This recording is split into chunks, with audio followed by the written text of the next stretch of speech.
एक अंगूठी, जिसके खो जाने से एक राजा अपनी ही पत्नी को पूरी तरह भूल गया। सुनिए शकुंतला और दुष्यंत की अमर प्रेम कथा। शकुंतला ऋषि विश्वामित्र और स्वर्ग की अप्सरा मेनका की पुत्री थी। माँ उसे वन में छोड़ गई, पर शकुंत पक्षियों ने उस नन्ही बालिका की रक्षा की, इसीलिए उसका नाम पड़ा शकुंतला।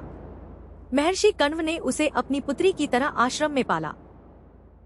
एक दिन राजा दुष्यंत आखेट करते हुए कण्व ऋषि के आश्रम पहुँचे। वहाँ उनकी दृष्टि शकुंतला पर पड़ी और पहली ही भेंट में दोनों एक दूसरे को हृदय दे बैठे।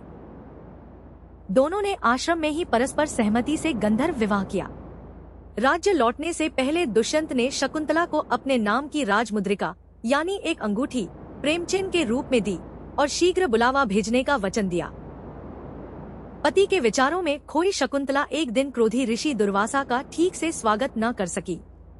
रुष्ट होकर ऋषि ने शाप दे दिया, जिसके ध्यान में तू खोई है वही तुझे पूरी तरह भूल जाएगा।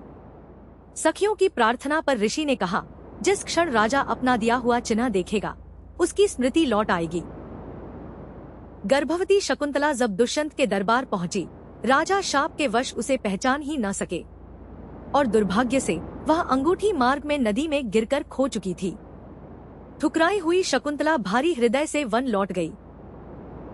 वन में शकुंतला ने एक वीर पुत्र को जन्म दिया, भरत। निर्भय बालक शेर के शावकों के साथ खेला करता था। तभी एक मछुआरे को एक मछली के भीतर वही खोई अंगूठी मिली और वह उसे दरबार ले आया। अंगूठी देखते ही राजा दुष्यंत का शाप टूट गया और शकुंतला की सारी स्मृतियां बाढ़ की तरह लौट आईं। पश्चाताप और विरह में राजा तड़प उठे। अंततः राजा शकुंतला और अपने पराक्रमी पुत्र भरत से पुनः मिले। कहते हैं, इन्हीं भरत के नाम पर यह भूमि भारत कहलाई। सच्चा प्रेम वियोग और भ्रम के पार भी अटल रहता है। ऐसी कथाओं के लिए फॉलो करें।